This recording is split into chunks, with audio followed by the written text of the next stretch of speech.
Assalamualaikum warahmatullahi wabarakatuh. Apa kabar anak-anak? Mudah-mudahan kalian semua, Bu Ani, serta Bapak Ibu guru lainnya masih dikaruniakan sehat oleh Allah Subhanahu wa Ta'ala pada kondisi yang masih pandemi ini.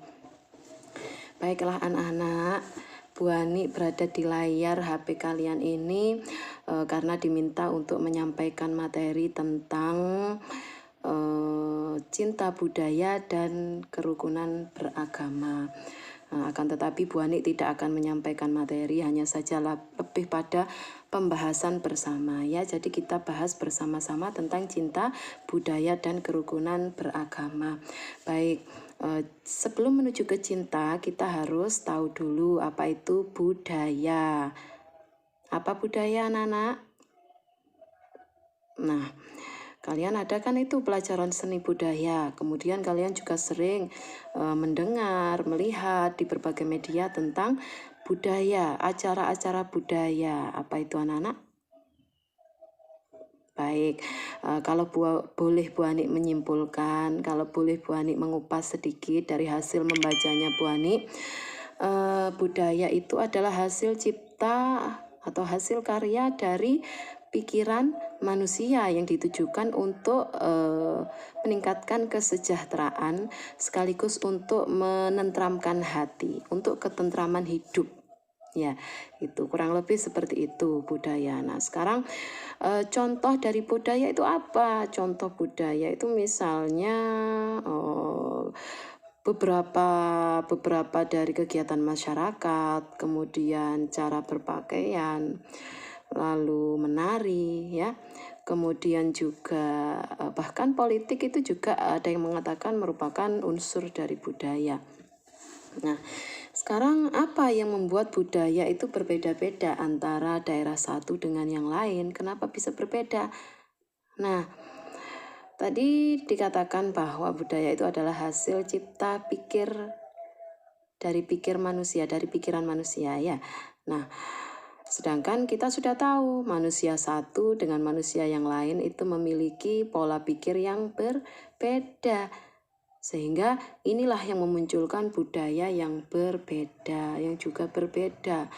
Kemudian juga ada yang mengatakan letak geografis atau demografi ya. Bahasa geografinya insya Allah kurang lebih begitu, mohon koreksinya nanti. Atau demografi itu juga berpengaruh terhadap perbedaan budaya antara wilayah A dengan wilayah B, antara daerah satu dengan daerah yang lain memiliki budaya yang berbeda juga karena selain faktor pikiran yang berbeda juga faktor alam atau letak geografisnya itu juga berpengaruh.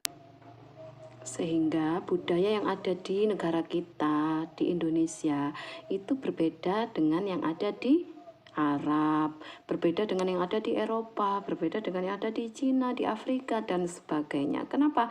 Karena pola pikir kita berbeda, karena letak demografi kita berbeda. Sehingga tidak patut atau tidak bijak jika kita memaksakan budaya kita terhadap orang lain. Sebaliknya pun demikian, tidak boleh atau tidak seharusnya orang lain, negara lain itu memaksakan budaya mereka kepada kita semua.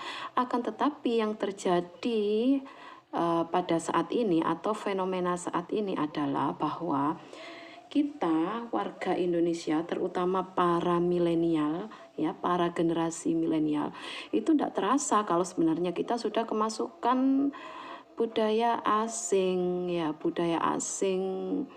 Maksudnya budaya asing yang Bu Ani maksud ini budaya asing yang tidak memberikan manfaat ya. Apa contohnya? Di zaman sekarang ini yang sedang digandrungi oleh anak muda itu apa? Grup band Korea, BTS ya, anak-anak, dan drakor yang sedang digandrungi oleh ibu-ibu muda kita ya. Oke lah, tidak apa-apa jika kita menganggap itu hanya sebagai hiburan semata ya, tidak apa-apa. Akan tetapi kalau itu sudah menjadi sebagai sesuatu yang tidak bisa ditinggalkan, maka itu sangat tidak bijak. Apakah kita mau jika kita menjadi orang lain, tidak menjadi diri kita sendiri. Diri kita tidak menjadi jati diri kita sendiri. Orang Indonesia tapi tidak menjadi orang Indonesia. Apakah mau seperti itu? Nah, saya kira anak-anak semuanya tidak menginginkan itu semua ya. Kita Indonesia, jadilah Indonesia. Ya anak-anak. Budaya kita mari kita pertahankan. Bagaimana caranya? Yang pertama, kita belajar. Kita belajar budaya kita. Ya, kita pelajari, harus mau belajar dan memang harus dipaksa. Ini demi untuk berterima kasih juga terhadap nenek moyang kita yang sudah menciptakan budaya. Sehingga dengan budaya itu kita bisa hidup tentram, aman, damai hingga dengan saat ini. Yang kedua, ikuti jika ada momen-momen budaya. Misalnya ketika peringatan Hari Kemerdekaan, di situ ada lomba-lomba, biasanya ada lomba-lomba budaya. Mari kita ikut berpartisipasi.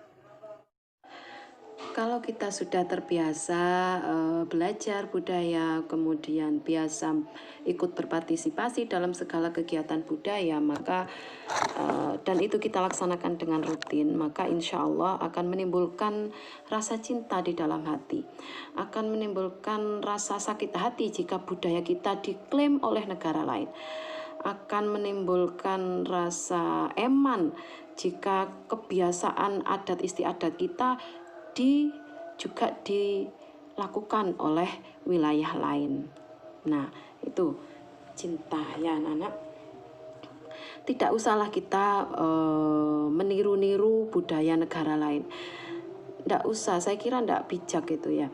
Tetaplah menjadi diri kita sendiri, menjadi Indonesia. Ya, tidak usah, kita tidak perlu meniru mungkin secara penampilan. Misalnya kalian ingin tampak seperti artis-artis Eropa itu sehingga rambutnya pakai disemir atau rambutnya pakai dilurus-lurusin, itu rambut kalian setrum, itu kasihan ya. Kasihan anak-anak rambut kalian dolim itu sama rambut kalian kalau kalian perlakukan macam-macam ya. Kemudian secara kostum mungkin marilah kita kostum Indonesia. Ya, kostum Indonesia. Tidak perlulah kita mencontoh kostum-kostum dari negara lain, misalnya mencontoh kostum dari negara Eropa, perempuan-perempuan Eropa. Mereka banyak memakai bikini-bikini dan itu merupakan hal biasa. Lalu kemudian kalian mencontoh, tentu itu akan menjadi pemandangan yang tidak enak jika kalian terapkan di sini. Sebaliknya juga demikian, kalian mencontoh kostum-kostum ala Arab-Arab gitu, tentu ini tidak membuat pemandangan tidak enak ya anak-anak ya. Membuat pemandangan tidak enak dan orang akan merasa kekok saat bergaul dengan kalian. Jangan salahkan orang ya, jangan salahkan orang karena memang bukan budaya kita seperti itu. Nah, kemudian anak-anak, untuk kalian nanti mungkin di antara kalian ini ada yang ditakdirkan oleh Allah untuk bisa melanjutkan pendidikan hingga ke luar negeri. Bu Ani titip pesen, tetap pertahankan jati diri Indonesia. Janganlah kalian membawa budaya asing yang tidak sesuai dengan Indonesia, kalian paksa untuk kalian terapkan di Indonesia, itu sangat tidak bijak. Artinya kalian menuntut ilmu di sana itu tidak membawa manfaat, tetapi ternyata membawa mudorot untuk kalian dan orang-orang di sekitar kalian.